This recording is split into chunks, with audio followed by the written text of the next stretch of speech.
Hey everybody, welcome back to At Home Author. It is Vicky Weber here, and today we are going to talk more about how to write a proper story arc for a children's picture book. So let's actually take a look at an overview before we delve into the details.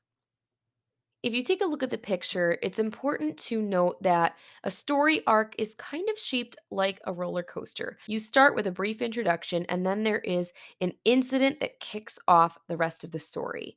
Your rising action needs to build the tension with every sentence because it's taking us further and further and making us more and more invested in the story. Some people choose to do this by actually having three separate events. Like maybe the character tries and fails three times. There are a lot of ways to write a rising action, but the key is that everything that you are saying within the book furthers the plot and builds the tension so that the reader is feeling that natural progression. The climax is the actual high point of the story. And after that, there should be some kind of falling action leading to the resolution. It could be a success, it could be a failure, it could be that things just don't turn out the way the main character expected them to. But this is the overall sensation, this is the overall journey that your character should take the reader on throughout your picture book. But your introduction, you want to drop your reader into the moment, into the story. And you really want to focus on showing, not telling. Don't tell us that the character is mad today. Show us, what are they doing? Is their face red? Are their, hands balled into fists? Are they hitting things? Are they snapping at people in their dialogue? Don't just tell us something, show us something. It's going to be much more powerful.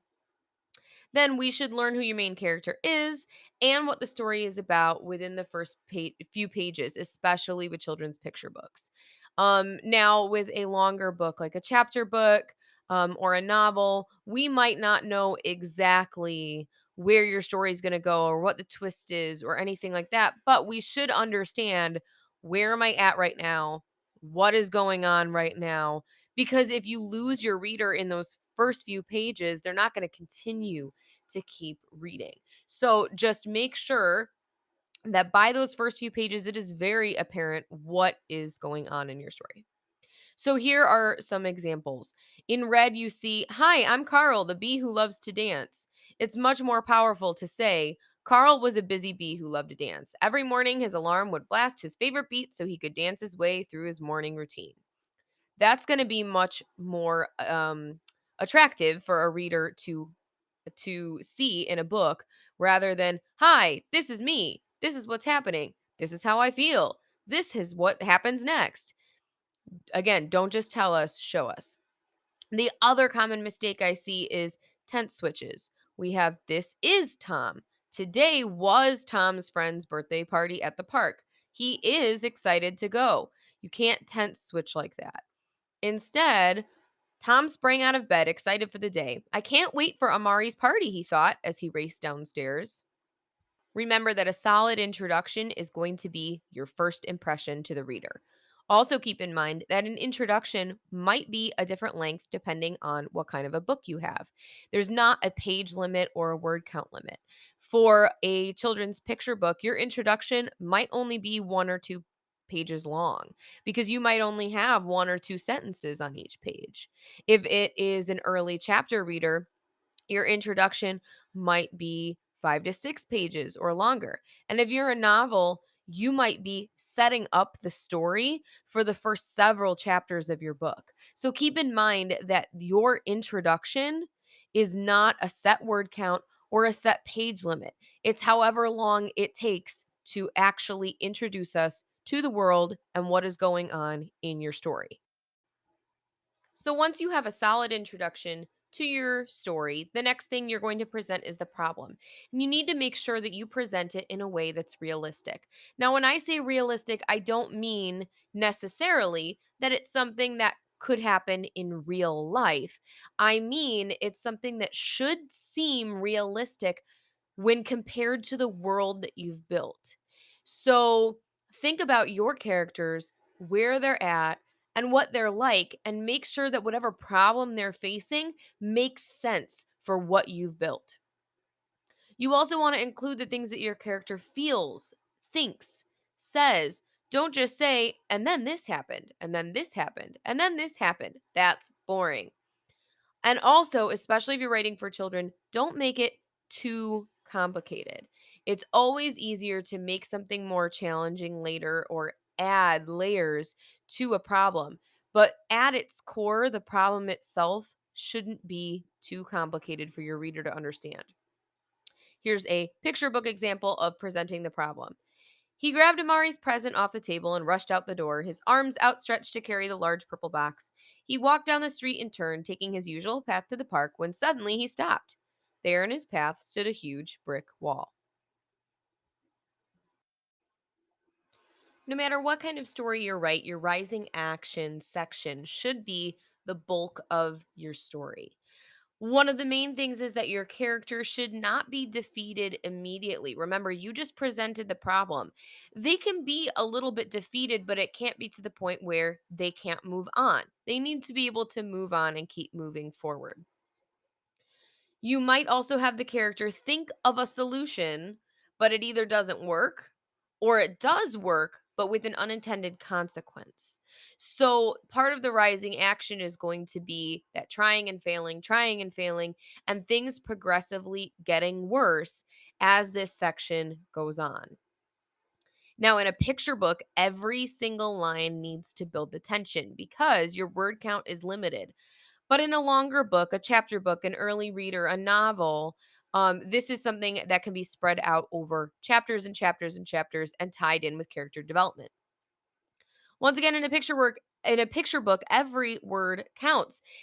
In a picture book, the rising action is not a time to add extra characters unless they are going to be the solution to your problem or a part of the solution to your problem. And as you are building this tension, keep in mind whatever ending you have planned. Picture book example. Tom looked up at the wall in front of him. He jumped as high as he could, but not high enough. He thought, maybe I can climb it. He grabbed at the space between the bricks, but couldn't hold on with just his fingertips. He jumped and he grasped at the bricks, but no matter how hard he tried, he couldn't reach the top of the wall. Now for the turning point in the story. In the climax, your reader should now have an inkling of what is going to happen. Now, in a children's picture book, this is a great place because the kids should be able to predict what's going to happen next. We want them to predict what's going to happen next. In something longer, like a fiction novel or a chapter book, this might be a good place for you to mislead your readers, where you give them an inkling of what they think is going to happen, and then something completely different happens. But at this point in the story, your reader should feel like they know how this story is going to end, or they should have some guesses or ideas as to how the story will be resolved. For our picture book example, this will look like this. Tom grew more and more frustrated with each attempt. Blow out the candles, Amari, blow out the candles. Tom could hear his friends shouting from just beyond the wall. He knew he needed to try something new or he'd never make it to the party. He looked around for something that he could use to boost himself up and over, but the only thing tall enough was his big, bright purple present for Amari. Next, we come to the falling action. This should typically be one of the shortest parts of your book. This is when the story starts to wrap up and it winds down the tension, and it should flow naturally into the resolution. A lot of times the lines between the falling action and the resolution will be blurred. Example: tears welled up in his eyes, but he could hear the cheers as the cake was being cut. So Tom pushed the present up to the wall, stepped on it, and finally climbed over.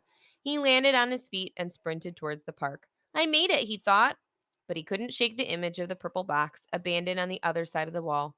Amari greeted him with a hug and noticed that Tom was crying. What's wrong, Tom? He asked. So now we make it to the resolution of your story. This is where your conflict is 100% solved. Especially in children's picture books, you need to resolve your conflict. The only exception to this rule is if you are writing a fiction novel. that's intended to be a series and you choose to end on a cliffhanger because there will be more in that series. But even if a children's picture book is intended to be a series, resolve your conflict at the end. Your readers should be able to walk away from the story feeling satisfied. And keep in mind that this is your reader's final impression of you. Tom rambled, gasping through tears. There was a wall and I couldn't get over, and you're present. I'm so sorry, Amari. Amari chuckled. There's no need to be sorry. My birthday wish came true. Tom looked at him with confusion. I wish that you could make it to my party. That's all I really wanted for my birthday, Amari smiled. Tom wiped away his tears and joined the rest of their friends on the playground. So, what is next? Start by just writing your story. It is much easier to edit the words that you have on the page rather than try to work with something that's not there. Start by just writing. It doesn't have to be perfect, it doesn't have to even be good. You need to start somewhere. And once there are words on the page, you can revise it to make it closer to your actual vision. If you need a little bit more guidance on how to write your picture book, check out the description below for more helpful tips and resources. As always, I hope this has been helpful. Make sure you like and subscribe for more videos just like this one.